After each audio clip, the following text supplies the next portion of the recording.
Tudo bem? Bom, ontem eu estava no Instagram, eu vi algumas postagens, tinha uma da Maria Homem, psicanalista, falando sobre o luto bolsonarista, e eu vi um comentário do Taz no Jornal da Cultura também, e aí eu falei, mano, quero falar um pouco sobre isso, na verdade tentar compreender um pouco, ver se faz sentido ou não, e muita coisa eu deixo para fazer aqui no canal.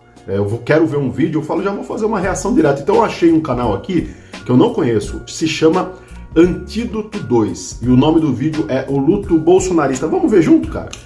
Não sei, não conheço o canal, espero poder conversar sobre isso. Eu pesquisei e achei isso aqui. Vamos ver junto e a gente vai trocando ideia.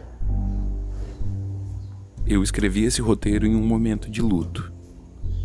Uma pessoa do meu convívio morreu recentemente e em condições especialmente trágicas, o que foi, na verdade, é algo chocante e doloroso para mim e para muitas pessoas próximas a mim. É um formato podcast, e parece? 2021 foram os anos em que mais brasileiros morreram da história, por conta da pandemia. Sim, sim. E muita gente passou por muitos momentos de luto naqueles 2 anos, e eu também. E por motivos diferentes. Eu vou colocando imagens aqui por cima, beleza? Já que é só áudio, eu vou colocando algumas imagens pra gente ter uma experiência aqui também visual. Diferentes, embora relacionados, muitas pessoas estão passando por um momento de luto agora, em novembro, depois das eleições, com a derrota do Jair Bolsonaro. O luto não é simplesmente o sentimento que a gente tem quando alguém morre. Ele é um conjunto de várias reações a uma perda significativa. Geralmente uma morte, mas não necessariamente uma morte. Tem muitos bolsonaristas, e quando eu digo bolsonaristas eu não quero dizer pessoas que votaram no Bolsonaro, porque tem muitas pessoas que votaram no Bolsonaro porque acharam que era a opção menos pior, ou porque foram coagidas a votar, ou enfim. Não, eu tô falando de pessoas bolsonaristas, pessoas que realmente seguem o Bolsonaro, realmente acreditam nas coisas que ele fala, realmente acreditam nesse universo cultural criado em torno do presidente Bolsonaro. Então, muitos bolsonaristas estão enfrentando agora um momento de luto. Eles tiveram uma perda muito grande, que para eles não é só a perda da eleição. Eles acreditam que com essa derrota eleitoral vai vir um monte de coisas completamente horríveis e abjetas, que com essa derrota eleitoral a gente vai entrar no que eles acreditam que seja o comunismo ou o socialismo, que eles acreditam que é algo autoritário, que eles acreditam que é algo que traz miséria, que eles acreditam que é algo que traz corrupção, ou então que é uma batalha espiritual e que o Lula vai fechar as igrejas e combater a religião, que vai servir o demônio ou os espíritos do mal, que vai transformar a vida dos bons cristãos no inferno, acabar com a família, enfim, várias coisas. E a não ser que você seja uma pessoa que está muito dentro dessa bolha, você sabe que essas expectativas são muito irreais. A imensa maioria das pessoas sabe que é razoável esperar do Lula ou um governo melhor que o do Bolsonaro, ou até um governo equivalente ao do Bolsonaro, ou até, quem sabe, um governo pior do que o do Bolsonaro, mas não essas coisas, esses fantasmas gigantescos do comunismo, do que essas pessoas acreditam que é o comunismo. E eu realmente queria conversar com essas pessoas. E eu não acho que essas pessoas em geral querem conversar comigo. E tudo bem, então no seu direito, mas eu gostaria de conversar com essas pessoas. Tem algumas coisas que eu gostaria que essas pessoas soubessem, pensassem, considerassem. Mas quando eu tô falando de bolsonaristas, eu não tô falando de um tipo de pessoas. É completamente irresponsável intelectualmente pegar milhões de pessoas, homens, mulheres, de diversas etnias, de diversas idades, de diversas classes sociais e etc., e colocar todas essas pessoas num grupo homogêneo como se elas fossem todas iguais, se sentissem da mesma forma, pensassem da mesma forma e etc. Então eu queria que ficasse claro que quando eu tô falando de bolsonaristas aqui, eu tô falando de pessoas diferentes, de pessoas diversas, e pessoas que têm formas diferentes de ver a situação, de pensar e de sentir. Mas eu queria falar especificamente dentro dessas pessoas todas, daquelas que estão passando por um luto. Não aquelas pessoas que levaram na boa. As pessoas que realmente estão sofrendo por isso. As pessoas que estão tentando achar formas de negar essa derrota. as pessoas que estão com raiva, as que estão tentando negociar uma situação para se livrar do que aconteceu, as pessoas que estão deprimidas e as pessoas que estão aprendendo a aceitar o que aconteceu. Peraí. Negação, raiva, barganha, depressão e aceitação. Essas 5 palavras específicas, nessa ordem específica, não parece familiar? Elas são um modelo criado para tentar entender os passos que alguém atravessa quando está no processo de luto, quando está no processo de sofrimento. Embora tenha um pouco de fake news nisso aí, por 2 motivos. Primeiro, porque ele não foi criado para entender o luto, e sim para entender a psicologia de pessoas que estão próximas da morte. E foi criado por uma psiquiatra chamada Elizabeth Kubler-Ross. Com o tempo, esse modelo foi se tornando popular, várias pessoas falam dele como se fosse uma forma de entender o luto, e a coisa foi se deturpando um pouco, mas mesmo na sua forma original, esse modelo não tem evidências científicas que comprovem ele, apesar de ele ter sido criado por uma acadêmica. Então, como não tem evidências científicas, a gente não pode olhar para ele como se ele fosse uma verdade científica. Mas isso não significa que ele seja de todo inútil. Embora ele não possa ser levado a ferro e fogo, ele pode ser útil por 2 motivos. Primeiro, porque ele lembra a gente que o luto não é um estado único, mas é um processo que se transforma. E em segundo, porque ele lembra a gente que esse processo não é o processo de surgimento e desaparecimento de uma emoção, mas de várias emoções diferentes. Mas ainda assim o modelo é ultrapassado, sobretudo porque o luto não é uma coisa universal, ele não é igual para todo mundo. E não somente cada cultura e cada época tem formas diferentes de lidar com ele, mas cada pessoa, cada indivíduo. Da minha perspectiva, de onde eu tô vendo, uma diferença crucial entre o luto que eu estou vivendo e o luto dos bolsonaristas é que, ao contrário do caso de quem perdeu uma pessoa próxima e, portanto, vive uma perda real, os bolsonaristas têm uma perda que é, ao menos em grande parte, uma perda imaginária. Eles acham que por conta dessa derrota estão perdendo várias coisas que, na verdade, eles não estão. Eles estão em luto por uma ficção. E é claro que acreditar em ficções como se fossem reais é algo que faz parte da vida de todo mundo, seja nas religiões, seja no dinheiro e por aí vai. Mas em muitos casos, esse imaginário ele traz conforto e paz para quem acredita nele. Eu tenho certeza de que se os vikings acreditavam que os seus colegas que caíram no campo de batalha estavam agora em Valhalla lutando ao lado dos deuses, se essa crença era real, não o objeto da crença, mas a crença em si, se eles realmente acreditavam nessa ficção, isso devia trazer para eles algum conforto. O luto dos bolsonaristas é diferente. É provável que para grande parte das pessoas que estão vivendo esse luto, a vida vá ser melhor num novo governo do Lula do que seria em um segundo governo do Bolsonaro. A gente não sabe o que vai acontecer, a gente está falando de conjecturas. Mas para a maior parte dos estudiosos de política, para a maior parte das instituições políticas e para a maior parte dos brasileiros que votaram, é no mínimo razoável acreditar que um novo governo do Lula deva ser melhor para a maior parte das pessoas que um novo governo do Bolsonaro. E mesmo para a maior parte das pessoas que votaram no Bolsonaro, é irreal ficar imaginando que com a entrada do Lula o Brasil vai virar uma ditadura, as pessoas vão começar a passar fome, etc., porque o Lula já governou por 8 anos e nada disso aconteceu. Pelo contrário, nossa economia foi bem, o Brasil reduziu a fome, as liberdades políticas de todos foram garantidas, a liberdade de expressão e da mídia foram garantidas no governo Lula até mais do que nos governos anteriores e do que no governo do Bolsonaro. Se você não acredita, vai no Google e escreve "ataca a imprensa" ou "ataques à imprensa" ou qualquer coisa assim.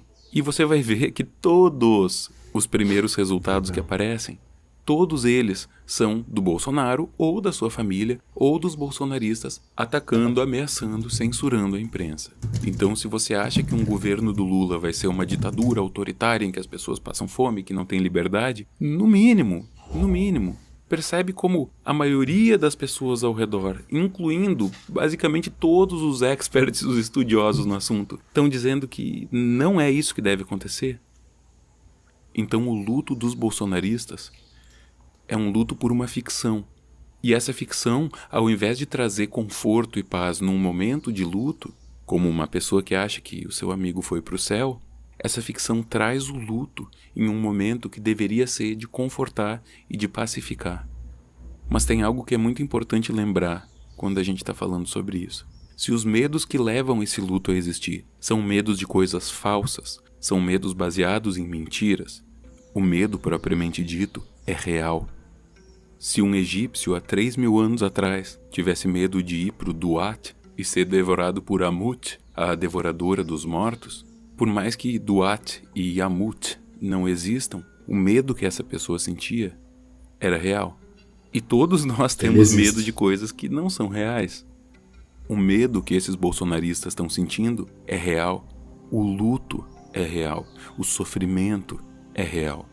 E tentar ajudar essas pessoas a se libertarem desses fantasmas em que elas insistem em se apegar pode ser muito mais do que somente um ato político. Pode ser, além disso, um ato de compaixão e empatia por um colega humano que tem um sofrimento real sem razão de existir. Nossa, parece que eu tô trocando ideia, velho. Caramba, velho. Que canal bom, hein? Eu agradeço pelos bons encontros, e principalmente porque aconteceu no Aqui e Agora. Parabéns, viu? O canal, que pessoa inteligente. Eu não sei o nome, não achei aqui no crédito, mas o canal é Antídoto 2. Por que 2? Bom, se alguém conhecer mais sobre o canal, ou o próprio canal, se chegar a ver esse vídeo, né, o autor, muito obrigado, viu, por essa elucidação, por essa sabedoria e inteligência. Te achei uma pessoa muito inteligente, mesmo sem saber o seu nome. Achei muito coerente também o cuidado que você teve a não generalizar e explicar melhor as fases do luto, porque realmente, às vezes eu vejo também uma banalização, né, desse aspecto psicológico, né? É claro que ele se aplica à perda, porque quando nós falamos do luto, luto, como você bem foi colocando ali, existem lutos por ideais, perdas de ideais, até rompimentos de relacionamento, sabe? O relacionamento chegou ao fim, não é apenas o convívio com a pessoa que chega ao fim, né? Todos os seus sonhos, seus planos, né? O significado dos objetos ao redor pode ter um significado até no copinho de água, mano, porque, sei lá, mano, de repente você bebia água junto com a sua companheira no mesmo copo. Enfim, luto é luto, luto é luta, né? Eu gosto desse tema assim, mas não podemos generalizar. E aí eu achei muito legal, porque você falou uma coisa que eu falei no canal e muitas pessoas discordaram de mim, e eu compreendi o jeito que você falou, foi muito legal também, que é tentar conversar com as pessoas. Eu sou uma pessoa favorável ao que muita gente acha que é utopia, ao diálogo, né? A relação dialógica. Então eu tento conversar de todo o meu coração, eu tento, mano, porque se você vai ver por trás do medo, né, dos ideais e do próprio luto, existe uma pessoa ali, sabe? Uma pessoa que, a partir da sua cultura, da sua vivência, foi apreendendo coisas. Eu quero sempre ouvir, acima dos conceitos, cara, o que esse coração aí tá pulsando, pra quê, pelo quê. Então eu fico tentando conversar e eu sei que é quase impossível, mas eu fico tentando, né? Os radicais eu sei que não têm ideia, né? Como muita gente já escreveu para mim, ficamos anos tentando conversar com eles e não foi possível. Então, para muita gente é poucas ideias, e eu respeito, né? Mas eu vou por esse outro caminho. E é sério mesmo, tem gente que tá em quartel, tem gente que tá lá em Brasília. Eu mando mensagem, eu falo, e aí, cara, o que tá acontecendo, tal? Sei lá, mano. Enfim, esse é meu jeito, ninguém é obrigado a ser assim como eu. Mas realmente, né, eu fiquei pensando nesses tempos, assim, até uma questão ligada um pouco a Viktor Frankl, tá ligado? A logoterapia, a terapia do sentido, o sentido para a vida.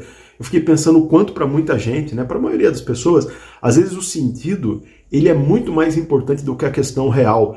Tipo, por um sentido, vamos supor, se eu acredito que eu passar fome, um jejum, né, que é uma necessidade fisiológica, ele vai contribuir para que meus filhos vivam melhor, por esse ideal eu consigo me privar.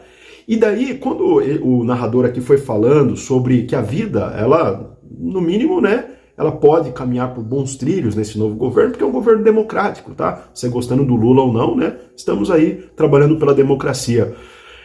Acreditar que eu posso comer melhor, às vezes, para muitas pessoas, não é maior, não é melhor do que a ideia de que as igrejas serão fechadas, que é uma mentira, a gente sabe disso, né? Um absurdo, na verdade.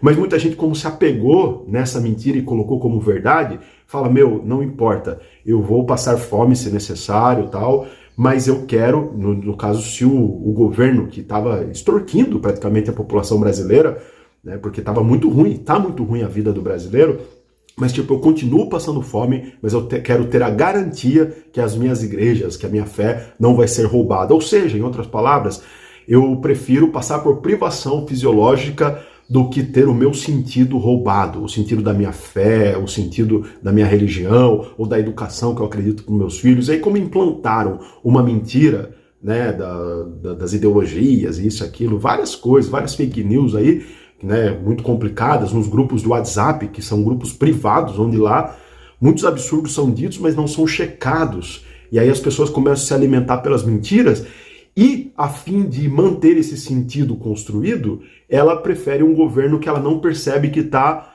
agindo contra ela mesma, tipo matando parentes, né, através da opressão, de falta de assistência médica, do sucateamento do SUS, tudo isso que a gente viu acontecendo, a própria pandemia mostrou isso, tantas mortes, um luto real, que vários brasileiros, entre nós, nossos irmãos, perderam parentes e amigos. Mas muita gente não enxerga isso, porque fica preso a um ideal. E aí, nessa possibilidade desse ideal ser talhado, ser destruído, a pessoa vivencia essa dor e esse luto, né? Então, você foi vendo aí, né, várias imagens, ilustrações que mostram as fases, que pode ser comparado com as fases do luto, mas não de forma categórica, por isso eu gostei muito desse canal, porque eu achei um canal coerente. Muito obrigado, viu? Antídoto 2. Espero que quem chegou aqui, né, se inscreva no canal, né, no canal que eu usei, vou deixar a referência aqui na descrição, e eu quero reagir a mais vídeos assim, certo? Deixe seu comentário também, vamos construindo diálogos, porque, como eu disse, eu acredito em diálogos e num mundo melhor. Em nome de Jesus. Amém. Um abraço.